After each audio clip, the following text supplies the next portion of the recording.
Hi friends, ഒരു വീട് അഥവാ കെട്ടിടം നിർമ്മിക്കാൻ തീരുമാനിച്ചാൽ ആദ്യം ചെയ്യേണ്ട ഒന്നാണ് സോയിൽ ടെസ്റ്റ്. നമ്മൾ പ്ലാൻ ചെയ്യുന്ന കെട്ടിടത്തെ താങ്ങി നിർത്താനുള്ള സ്റ്റെബിലിറ്റി അഥവാ ഉറപ്പ് അവിടുത്തെ മണ്ണിനുണ്ടോ എന്നറിയാനും അഥവാ ഇല്ലെങ്കിൽ അതിനനുയോജ്യമായ രീതിയിലുള്ള ഫൗണ്ടേഷൻ കൊടുക്കുന്നതിനും വേണ്ടിയാണ് സാധാരണ സോയിൽ ടെസ്റ്റ് ചെയ്യുന്നത്. അതിനുവേണ്ടി ഓരോ മീറ്റർ താഴ്ചയിലെ മണ്ണും ശേഖരിച്ച് ലാബിൽ ടെസ്റ്റ് ചെയ്ത് അതിലെ മോയ്സ്ചർ കണ്ടന്റും ഡ്രൈ ആകാൻ എടുക്കുന്ന സമയമൊക്കെ നോക്കിയാണ് അതിൻ്റെ ഉറപ്പ് പരിശോധിക്കുന്നത്. ഈ ടെസ്റ്റിന് വേണ്ടി എങ്ങനെയാണ് മണ്ണ് എടുക്കുന്നത് എന്നാണ് ഈ വീഡിയോയിൽ നമ്മൾ കാണാൻ പോകുന്നത്.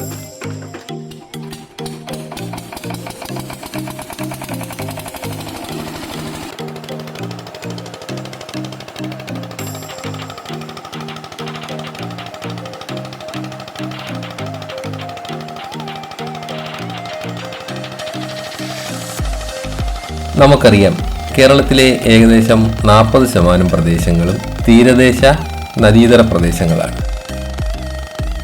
അതുകൊണ്ട് തന്നെ ഈ പ്രദേശങ്ങളിലെ മണ്ണിന് ഉറപ്പും കുറവാണ്. അതുപോലെ കാലാവസ്ഥാ വ്യതിയാനവും വർഷപാതത്തിൻ്റെ വ്യതിയാനവും ഒക്കെ കൊണ്ട് 2018 മുതൽ നമ്മുടെ മലയോര പ്രദേശങ്ങളിലെ മണ്ണിന് പോലും എന്നുവെച്ചാൽ നമ്മൾ ഇതുവരെ വെള്ളമൊന്നും കയറാത്ത ഏരിയ എന്നൊക്കെ പറഞ്ഞ് പരസ്യങ്ങളൊക്കെ കൊടുത്തുകൊണ്ടിരുന്ന പ്രദേശങ്ങളിലെ മണ്ണിന് പോലും വ്യതിയാനങ്ങൾ സംഭവിച്ചുകൊണ്ടിരിക്കുന്ന സമയമാണ്. അത്തരം പ്രദേശങ്ങളിലും കെട്ടിടം പണിയുമ്പോൾ ഇനി മുതൽ സോയിൽ ടെസ്റ്റിൻ്റെ ആവശ്യം വരുന്നതായിട്ടാണ് കണ്ടുവരുന്നത്. കാരണം ഒരു വർഷത്തിൽ 2 പ്രാവശ്യമൊക്കെ മഴ പെയ്തുകൊണ്ടിരുന്ന സ്ഥലങ്ങളിൽ ഇടയ്ക്കിടയ്ക്ക് മഴകൾ വരുന്നുണ്ട്. അത് കാരണം മണ്ണ് കൂടുതൽ ഇരുന്ന് പോകാനുള്ള ചാൻസൊക്കെ ഉള്ളത് കൊണ്ട് തന്നെ മറ്റ് മലയോര പ്രദേശങ്ങളിലെ പോലും വീടുകളൊക്കെ ഇരുന്ന് വരുന്നതായിട്ട് നമ്മൾ കണ്ടുവരുന്നുണ്ട്. ഒരു ഉദാഹരണത്തിന് നമ്മളിപ്പോൾ ഒരു നമ്മുടെ തന്നെ വീടിൻ്റെ ബാക്ക് സൈഡിലോ എവിടെയെങ്കിലും പോയിട്ട് അതിൻ്റെ ആ ഫൗണ്ടേഷൻ ഒന്ന് ടെസ്റ്റ് ചെയ്ത് കഴിഞ്ഞാൽ ഒരു ഇഞ്ചെങ്കിലും താഴാത്ത ഒരു വീടും നമ്മുടെ കേരളത്തിലുണ്ടാവാൻ വഴിയില്ല. പ്രത്യേകിച്ചും കേരളത്തിൻ്റെ ഒരു ഭൂരിഭാഗം പ്രദേശങ്ങളും നദീതീരങ്ങളും ഒക്കെ ആയതുകൊണ്ട് തന്നെ നമ്മൾ ഇനിയുള്ള കാലത്ത് സോയിൽ ടെസ്റ്റ് എല്ലാ ബിൽഡിംഗ് കൺസ്ട്രക്ഷനും ആവശ്യമായി വരും. അതുപോലെ മണ്ണിൻ്റെ ഘടനയ്ക്കനുസരിച്ചാണ് നമുക്ക് കെട്ടിടത്തിൻ്റെ ഫൗണ്ടേഷൻ അഥവാ അടിത്തറ ഡിസൈൻ ചെയ്യേണ്ടത്. അതിനാൽ സോയിൽ ടെസ്റ്റ് നടത്തുമ്പോൾ ചെയ്യുന്നത് എന്താണെന്ന് 10 മുതൽ 15 മീറ്റർ വരെയുള്ള ഓരോ മീറ്ററിൻ്റെയും മണ്ണിൻ്റെ സാമ്പിൾ ശേഖരിക്കുകയാണ് ആദ്യം ചെയ്യുന്നത്. അപ്പോൾ അങ്ങനെ എടുക്കുന്ന ഓരോ മീറ്ററിലെ മണ്ണും പ്രത്യേകം കവറുകളിലാക്കി വെച്ചിട്ട് ഇതിനെ ലാബോറട്ടറിയിലേക്ക് കൊണ്ടുപോയി വാട്ടർ അല്ലെങ്കിൽ മോയ്സ്ചർ ലെവൽ ടെസ്റ്റ് ചെയ്യും.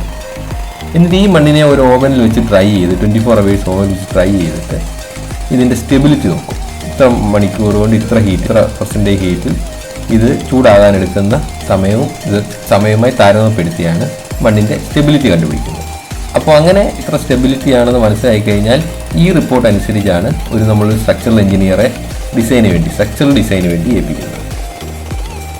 അപ്പോൾ ഈ സ്ട്രക്ചറൽ ഡിസൈൻ എന്നാണ് ഈ മണ്ണിന് അനുയോജ്യമായ രീതിയിൽ ഇതിൻ്റെ കോളം ഫുട്ടിങ്ങും ഫൗണ്ടേഷൻ പൈലിങ് വേണമെങ്കിൽ പൈലിങ് ഒന്നും വേണ്ടെങ്കിൽ ഈ മണ്ണ് ഉറപ്പുള്ള മണ്ണാണെങ്കിൽ ഇതൊന്നും വേണ്ട. സാധാരണ നമുക്ക് RCC ഇട്ട് നമ്മൾ നേരെ ബിൽഡിംഗ് കെട്ടുകയാണ് പതിവ്. വാട്ടർ കണ്ടന്റ് കൂടുതലുള്ള പ്രദേശങ്ങളിൽ പൈൽ ചെയ്ത് കോളം ഫൂട്ടിംഗ് ഒക്കെ കൊടുത്ത് ചെയ്യേണ്ടതായിട്ട് വരും. ഈ കോളം ഫൂട്ടിംഗ് എത്ര മീറ്റർ താഴ്ത്തി കൊടുക്കണം എന്നതിൻ്റെയൊക്കെ മണ്ണിൻ്റെ ഘടനയ്ക്കനുസരിച്ചാണ് തീരുമാനിക്കുന്നത്. അപ്പോൾ ഇതിൽ നമ്മൾ കാണുന്ന പോലെ ഡ്രിൽ റോഡിൽ പിടിപ്പിച്ചിരിക്കുന്ന കോർ ബോറലുണ്ട്. ആ കോർ ബോറലിനകത്ത് അകത്തു നിന്നും കിട്ടുന്ന മണ്ണിന്, അതിപ്പോൾ ചെളിമണ്ണായാലും ഏത് ടൈപ്പുള്ള മണ്ണായാലും ഇതിനകത്ത് കിട്ടുന്ന മണ്ണാണ് ഓരോ മീറ്ററിൽ നിന്നും നമുക്ക് ഇതേ രീതിയിലാണ് പുറത്തെടുക്കുന്നത്. ഇങ്ങനെ കിട്ടുന്ന മണ്ണിനെയാണ് നമ്മൾ ലാബോറട്ടറിയിലേക്ക് കൊണ്ടുപോകുന്നത്.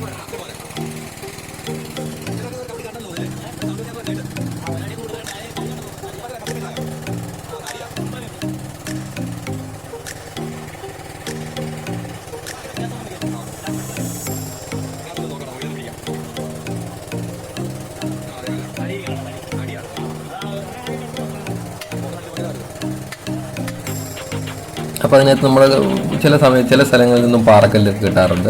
ചില സമയത്ത് തടിയൊക്കെ ആയിരിക്കും അതിനകത്ത് കിട്ടുന്നത്.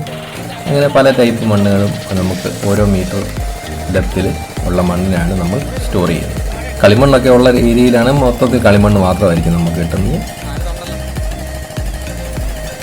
അപ്പോൾ സോയിൽ ടെസ്റ്റ് എങ്ങനെയാണ് ചെയ്യുന്നതെന്നും ഒരു ഏകദേശ ധാരണയൊക്കെ നമുക്ക് ഈ വീഡിയോയിൽ നിന്ന് കിട്ടിക്കാണുമെന്ന് കരുതുന്നു. എന്തെങ്കിലുമൊക്കെ അഭിപ്രായ വ്യത്യാസമൊക്കെ ആൾക്കാർ ഉണ്ടായിരിക്കും. ഇതിൻ്റെ ടെസ്റ്റ് ചെയ്യുന്ന രീതിയൊക്കെ പല രീതിയിലുള്ള ടെസ്റ്റിംഗ് ഉണ്ട്. അതിനെപ്പറ്റി എന്തെങ്കിലുമൊക്കെ കമൻ്റ് ഉണ്ടെങ്കിൽ അതെല്ലാം താഴെ കമൻ്റായിട്ട് രേഖപ്പെടുത്താൻ മറക്കണ്ട. വീഡിയോ ഇഷ്ടപ്പെട്ടാൽ നമ്മുടെ ചാനൽ സബ്സ്ക്രൈബ് ചെയ്യാനും മറക്കണ്ട. Thanks for watching. അപ്പോൾ നമ്മുടെ ഈ ഫൗണ്ടേഷൻ ചെയ്തിരിക്കുന്ന ആളിൽ കേരളത്തിൽ എവിടെയും ചെയ്യുന്ന പാർട്ടിയാണ് നമ്മുടെ കല്ലു ഫൗണ്ടേഷൻ. അപ്പോൾ അവരുടെ നമ്പർ ഇവിടെ കൊടുക്കുന്നുണ്ട്. ആവശ്യമുള്ളവർ അവരെ കോൺടാക്റ്റ് ചെയ്ത് കഴിഞ്ഞാൽ നമുക്ക് അവരെ മിതമായ നിരക്കിൽ ചെയ്തു തരുന്നതാണ്.